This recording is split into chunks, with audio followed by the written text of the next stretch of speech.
नमस्कार दोस्तों, AB99 classes में एक बार फिर से आपका स्वागत है। आज मैं फिर एक नया वीडियो लेकर आया हूँ जिसमें मैं बताने वाला हूँ क्लास 10th साइंस का बहुत ही महत्वपूर्ण क्वेश्चन जो कि रसायन विज्ञान से होने वाला है और ये पार्ट 5 है। जैसा कि मैं पार्ट 1, पार्ट 2, पार्ट 3 और पार्ट 4 को मैं पहले बता चुका हूँ। ये है पार्ट 5। तो पार्ट 5 में हम कुछ और मोस्ट इम्पॉर्टेंट क्वेश्चन के बारे में देखते हैं। आइए, हमारा अगला क्वेश्चन है 26। इससे पहले 25 तक यानी कि 25 तक मैं बता चुका हूँ। यह 26वां क्वेश्चन है, हाइड्रोकार्बन किसे कहते हैं या हाइड्रोकार्बन क्या है। जिस प्रकार से हमारे एग्जाम में पूछेगा उसी प्रकार से हमको बताना है। तो सबसे पहले हमारा होगा हाइड्रोकार्बन। तो 26 नंबर हमारा है हाइड्रोकार्बन।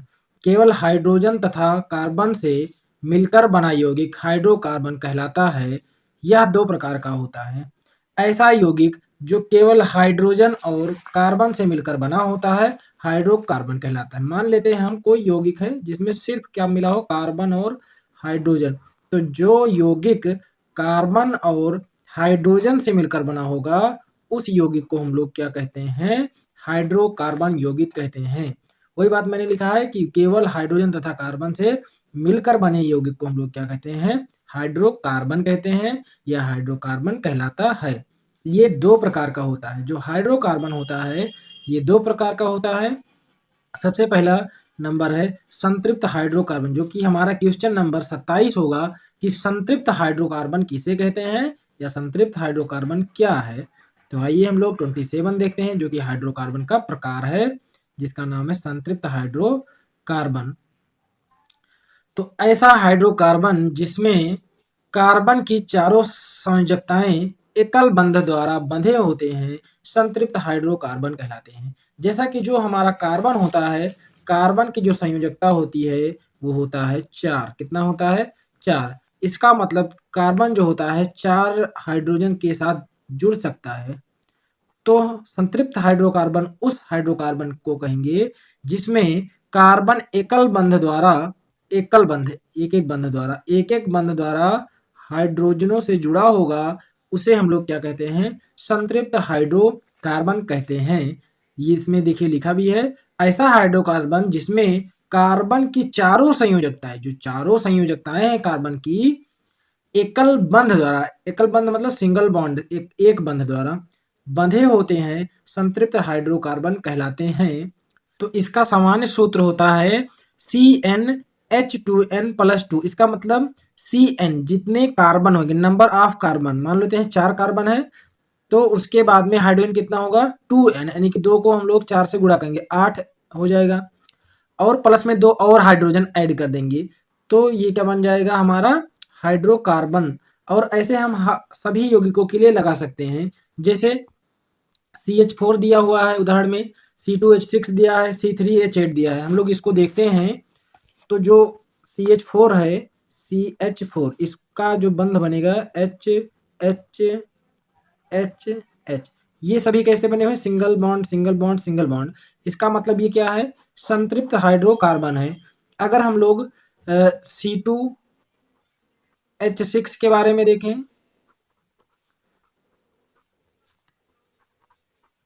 तो ये भी कैसा बना होगा, single bond single bond single single single single, सब सिंगल बंध द्वारा बना हुआ है। इसका मतलब भी क्या है, संतृप्त हाइड्रोकार्बन है। अब हम लोग सूत्र इस पर कैसे लगाएंगे, देखिए यहाँ पर गिनिए कितने हैं कार्बन है, 1 2, कितने हैं, C2 है।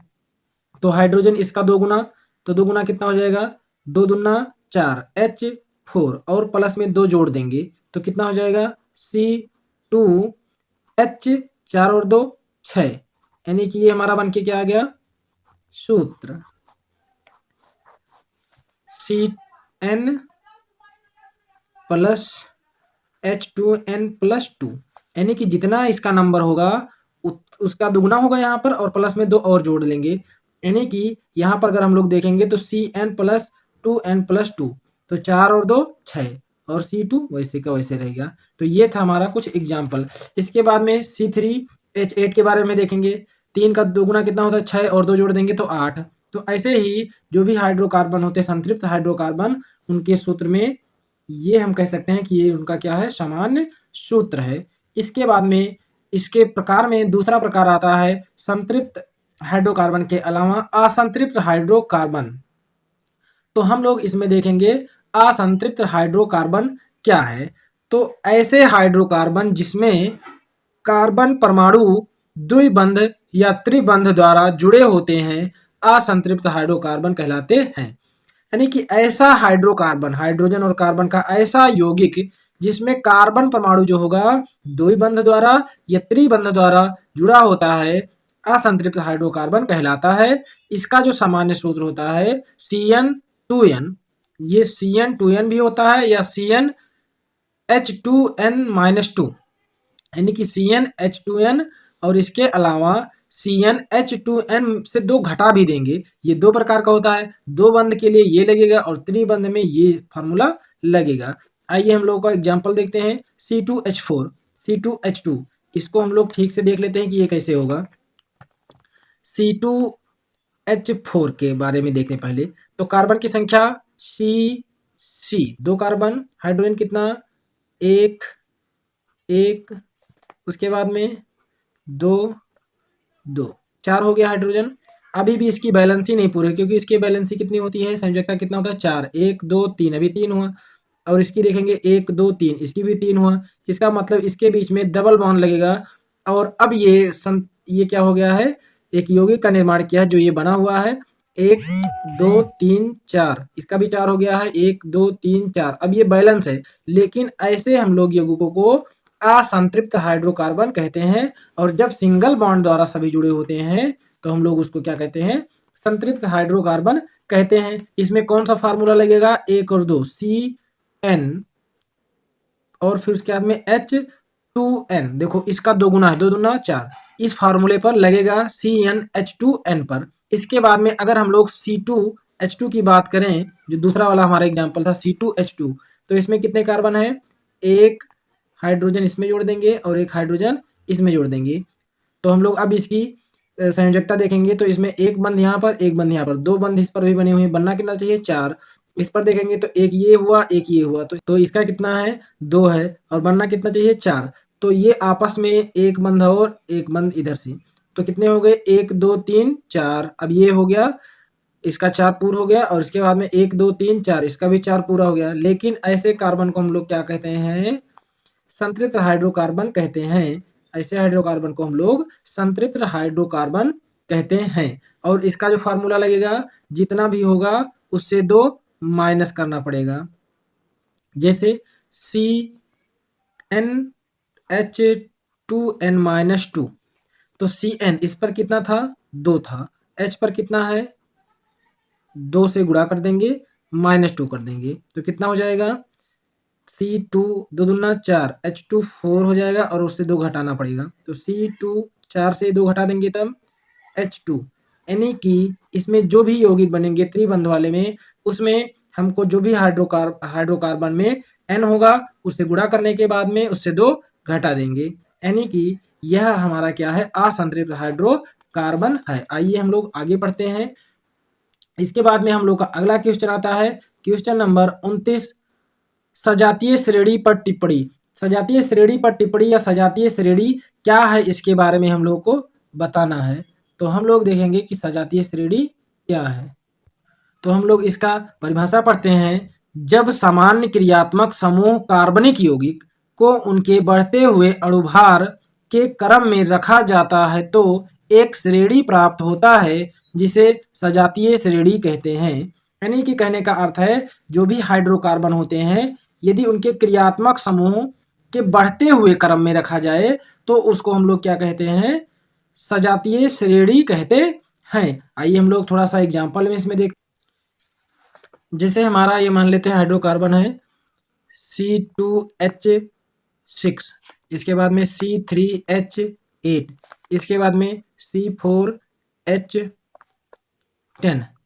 अगर हम लोग इसे एक एक हाइड्रोजन निकाल दें, सबसे एक एक हाइड्रोजन बाहर निकाल दें, तो यहाँ पर 5 हो जाएगा, यहाँ पर निकाल देंगे तो यहाँ पर 7 हो जाएगा, यहाँ से भी निकाल देंगे तो यहाँ पर कितना हो जाएगा, 9 हो जाएगा। और वहाँ पर हम लोग क्रियात्मक समूह जोड़ देंगे C2H5OH, ये एक क्रियात्मक समूह है। फिर उसके बाद में C3H7OH, ये दूसरा क्रियात्मक समूह। और फिर उसके बाद में तीसरा हम लोग देखेंगे C4H 9OH। तो अगर हम लोग इसमें देखें तो यहाँ पर अणुभार क्या है, कम है, और यहाँ पर अणुभार ज्यादा है, यहाँ पर और ज्यादा। कैसे? कार्बन का जो अणुभार होता है वो होता है 12, तो 2 कार्बन का 12 दूना 24, हाइड्रोजन का 1 होता है तो 5 का 5 ही होगा, तो 24 5 29। तो यहाँ पर 29 पर ये OH ग्रुप जुड़ा हुआ है, तो इसका क्या है, अणुभार कम है। इसके आगे अगर हम लोग देखें तो कार्बन का 1 का होता है 12, तो 3 का हो जाएगा 36, और 36 और 7 अगर हम लोग जोड़ देंगे तो हमको 36 और 7 मिलेगा 43। तो 43 पर ये जुड़ा हुआ है, इसका मतलब ये 29, ये 43 पर OH ग्रुप जुड़ा हुआ है, इसका मतलब ये बढ़ता हुआ क्रम जा रहा है। इसको हम बढ़ते क्रम या घटते क्रम दोनों क्रम से लिख सकते हैं। इधर से देखते आएंगे तो घटता हुआ क्रम, इधर से जाएंगे तो बढ़ता हुआ क्रम। तो जो ये श्रेणी प्राप्त होती है इसको हम लोग कहते हैं सजातीय श्रेणी। आशा करता हूं आप लोगों को समझ में आया होगा। यदि आप लोगों को ये वीडियो पसंद आ रहा है और यहाँ के क्वेश्चन जो हैं वो समझ में आ रहे हैं तो प्लीज वीडियो को लाइक कीजिए। चलिए हम लोग इसके और कुछ महत्वपूर्ण गुण के बारे में देखें। तो सजातीय श्रेणी का गुण निम्नलिखित है, आइए हम लोग देखते हैं। पहला गुण है सजातीय श्रेणी के 2 क्रमगत सदस्यों के बीच CH2 का अंतर होता है। यानी कि जो सजातीय श्रेणी के अगर क्रमगत हम लोग बात करें तो उनके बीच में जो अंतर होता है वो कितना होता है, CH2 का होता है। चलो हम लोग फिर से एक बार इसी को देखते हैं। जैसे हम लिए थे C2H6 C3H8, तो C2H6 में जब हम लोग CH2 को जोड़ते हैं तो हमको ये अगला प्राप्त होता है। जैसे C यहाँ पर 1 है और यहाँ पर 2, तो हो गया 3, 6 है और 2 8। अगर हम लोग इसी में एक बार इन दोनों के बीच में डिफरेंस देखें, अंतर देखें, तो ये है C3H8। अगर इसमें हम लोग CH2 जोड़ देंगे तो फिर हमको मिल जाएगा अगला वाला। ऐसे ही हम लोग छोटे वाले हाइड्रोकार्बन में जब CH2 जोड़ते जाएंगे तो अगले हाइड्रोकार्बन को प्राप्त होता जाएगा। इसका मतलब 2 के बीच में कितने का अंतर है, CH2 का अंतर होता है। यानी कि सजातीय श्रेणी में क्रमगत यानी कि लाइन से जो अगर लगी हुई है श्रेणी तो उसमें CH2 का अंतर होता है। फिर उसके बाद में हम लोग का दूसरा पॉइंट आता है 2 क्रमगत सदस्यों के बीच 14U अणुभार का अंतर होता है। यानी कि अगर हम लोग 2 क्रमगत सदस्यों को देखते हैं तो उनके बीच अणुभार का कितना अंतर होगा, 14 का। इसका मतलब C का कितना होता है 12 और इसका 2 14। इसका मतलब हर क्रमगत यौगिकों के बीच में 14 अणुभार का अंतर होगा। फिर उसके बाद में हम लोग का अगला पॉइंट आता है सजातीय श्रेणी का प्रत्येक क्रियात्मक समूह समान होता है। यानी कि सजातीय श्रेणी में जो प्रत्येक क्रियात्मक समूह होता है वो एक समान होता है। जैसे हम लोग अभी जस्ट थोड़ा सा पहले देखे थे, देखो इसमें भी क्रियात्मक समूह वही है, इसमें भी क्रियात्मक समूह वही है, इसमें भी क्रियात्मक समूह वही है। यानी कि सजातीय श्रेणी में प्रत्येक क्रियात्मक समूह जो होता है वो समान होता है। आइए हम लोग अगला क्वेश्चन देखते हैं पॉइंट। अगला पॉइंट है सजातीय श्रेणी में सभी सदस्यों को समान सूत्र द्वारा प्रदर्शित किया जा सकता है। यानी कि सजातीय श्रेणी को अगर हम लोग देखें तो सभी जो सदस्य हैं उनको एक सामान्य सूत्र द्वारा प्रदर्शित किया जा सकता है। इसको हम लोग कुछ इस प्रकार लिख सकते हैं CnH2n+2, और इसमें हम लोग बार बार CH2 जोड़ते चले जाएंगे। यानी कि इस सूत्र में हम लोग अगर बढ़ाते हुए जाएंगे तो हमको अगला मिलता चला जाएगा। यहाँ 2 लिख देंगे तो यहाँ पर कितना हो जाएगा 4 और 2 6। अगर यहाँ 3 लिखते हैं तो 3 दूना 6 और 2 8, और उसमें ही जोड़ते चले जाएंगे तो हमको अगला जो हमको प्राप्त होगा वो अगला ही हाइड्रोकार्बन होगा। तो ये है इसका सामान्य सूत्र। आइए हम लोग इसके बाद अगले क्वेश्चन की तरफ चलते हैं जो क्वेश्चन नंबर 30 है और बहुत ही महत्वपूर्ण होने वाला है, जिसका नाम है किण्वन। किण्वन किसे कहते हैं? ये बहुत ही महत्वपूर्ण क्वेश्चन है, बहुत बार पूछा गया है, तो इसको जरूर ध्यान से देख लीजिए कि ये क्या है। सूक्ष्म जीवों द्वारा जटिल कार्बनिक यौगिक को धीरे धीरे सरल कार्बनिक यौगिक में परिवर्तित करने की क्रिया को किण्वन कहते हैं।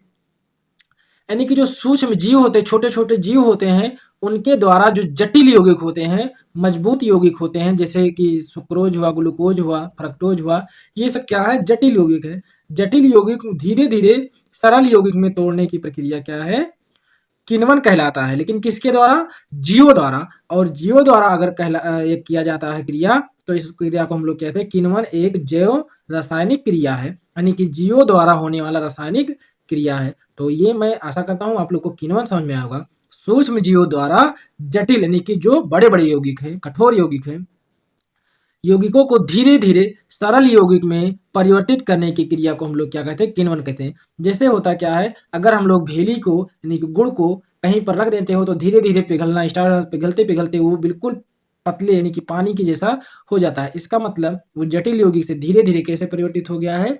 सरल यौगिक में परिवर्तित हो गया है। और जैसे दूध होता है, दूध से दही बनने लगता है। आइए हम लोग उदाहरण देखते हैं इसका कुछ। सबसे पहला उदाहरण, दूध से दही बनना। ये किसके द्वारा बनता है? छोटे छोटे जीवों द्वारा बनता है। फिर उसके बाद में दूसरा क्वेश्चन आता है, गन्ने के रस से शराब बनाना और सिरका बनना। ये सब भी किण्वन विधि द्वारा ही होता है, क्योंकि छोटे छोटे जीव होते हैं जो जटिल यौगिक को तोड़ तोड़ करके सरल यौगिक में परिवर्तित कर देते हैं, और यही प्रक्रिया किण्वन कहलाता है। तीसरा, मैदे से पावरोटी बनना या फिर बिस्किट का बनना, ये सभी क्या कहलाता है? किण्वन कहलाता है।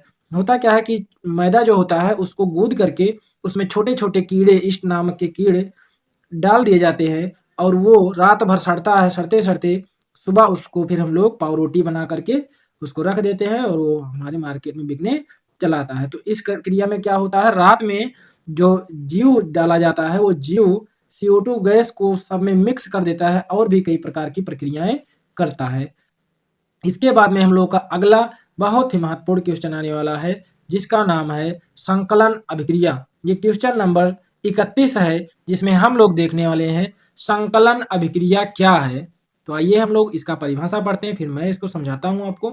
वह रासायनिक अभिक्रिया जिसमें असंतृप्त हाइड्रोकार्बन से उत्प्रेरक की उपस्थिति में बिना कुछ त्याग किए केवल जुड़कर नए यौगिक के निर्माण को संकलन अभिक्रिया कहते हैं। यानी कि इसको हम लोग एडिशन रिएक्शन कहते हैं, संयोजन अभिक्रिया कहते हैं। लेकिन इसमें थोड़ा सा अंतर है कि वह रासायनिक अभिक्रिया जिसमें असंतृप्त हाइड्रोकार्बन, जिसमें द्विबंध त्रिबंध होना चाहिए, से उत्प्रेरक की उपस्थिति में बिना कुछ त्याग किए, यानी कि जो हाइड्रोकार्बन है वो कुछ त्याग नहीं किए, उससे के बिना बिना त्याग किए केवल जुड़ के नए यौगिक का निर्माण कर दे, यानी कि कुछ आए और उसमें जुड़ जाए और नया यौगिक बन जाए। तो ऐसे हम लोग अभिक्रिया को संकलन अभिक्रिया कहते हैं, या संकलन अभिक्रिया कहलाता है। अगर हम लोग देखें तो ये हम लोग एग्जाम्पल में ही देख लेते हैं। C double bond C R R, फिर उसके बाद में आर और आर। ये है वनस्पति घी। क्या है? वनस्पति घी। वनस्पति घी से उत्प्रेरक की उपस्थिति में उत्प्रेरक की उपस्थिति में हम लोग बनाते हैं सी डबल बॉन्ड, सी यहाँ सिंगल बॉन्ड हो जाएगा, single bond C H H और आर आर आर आर। ये क्या बन जाएगा? ये बन जाएगा हमारा एक नया यौगिक, जिसमें इसमें से कुछ परिवर्तन नहीं हुआ। ऐसा नहीं है कि इसमें से ये निकल गया, ये निकल गया। सिर्फ क्या बदला है, इसका बॉन्ड टूटा, और बॉन्ड टूटने के बाद में एक इसके पास बॉन्ड खाली आया, इसके पास भी एक बंध खाली आया, और उस बंध में हाइड्रोजन को ऐड कर दिया और नए यौगिक का निर्माण हुआ। तो ऐसे अभिक्रिया को हम लोग क्या कहते हैं? संकलन अभिक्रिया कहते हैं। इसके बाद में आइए हम लोग आगे देखते हैं अगला प्रश्न। अगला प्रश्न हम लोग का है 23 यानी कि 32 नंबर, सिमट अभिक्रिया। इसको इसी समय याद कर लीजिए, मोस्ट इंपॉर्टेंट। क्या है ये? मोस्ट इंपॉर्टेंट है, बहुत ही मोस्ट इंपॉर्टेंट है, तो इसको नहीं भूल के जाना है। आइए हम लोग देखते हैं सिमट अभिक्रिया क्या है, बिल्कुल आसानी से। एसिटिक अम्ल को हाइड्रोजोइक अम्ल के साथ सांद्र H2SO4 की उपस्थिति में गर्म करने पर एमीन प्राप्त होता है। यह अभिक्रिया सिमट अभिक्रिया कहलाती है। बिल्कुल ध्यान से, एसिटिक अम्ल, सबसे पहले हम लोग ये जान ले एसिटिक अम्ल क्या है। तो एसिटिक अम्ल का सूत्र होता है CH3COOH ये है एसिटिक अम्ल। एसिटिक अम्ल से जब हम लोग हाइड्रोजोइक N3H हाइड्रोजोइक अम्ल, इसका नाम है हाइड्रोजोइक अम्ल। जब हम लोग एसिटिक अम्ल को हाइड्रोजोइक अम्ल के साथ अभिक्रिया कराते हैं सांद्र H2SO4 के साथ, कंसंट्रेट H2SO4 के साथ, तो हमको प्राप्त होता है मेथिल एमीन। और यही अभिक्रिया हमारी कहलाती है सिमट अभिक्रिया। एसिटिक अम्ल से हाइड्रोजोइक अम्ल का जब हम लोग अभिक्रिया कराते हैं H2SO4 की उपस्थिति में, तो हमको मेथिल एमीन या फिर जिसका नाम एमीन है प्राप्त होता है।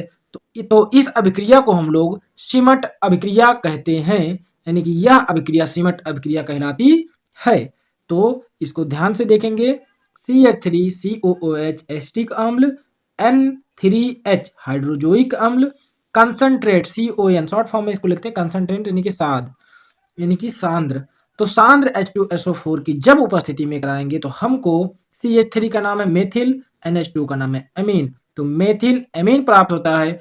उसके साथ ही साथ CO2 प्लस N2 गैस प्राप्त होता है। अब हम लोग ये देख लें हुआ कैसे है।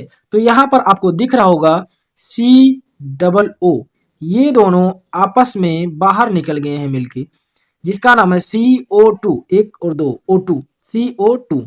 उसके साथ ही इसमें देखेंगे हम लोग N3 है, N3 से यहाँ पर N2 बाहर निकल गया है और एक N और एक हाइड्रोजन यहाँ बचा था, तो वो आकर के CH3 से जुड़ जाता है। CH3 एक N एक H आ गया है, एक H यहाँ से आ गया है, तो हमारा बना है मेथिल एमीन। तो यह अभिक्रिया सिमट अभिक्रिया है और मोस्ट इंपॉर्टेंट है, इसको जरूर से जरूर देख के जाना। और यदि ये वीडियो पसंद आ रहा है तो वीडियो को लाइक कीजिए, शेयर कीजिए और सब्सक्राइब कीजिए। जय हिंद दोस्तों, फिर मिलेंगे अगले लेक्चर के साथ।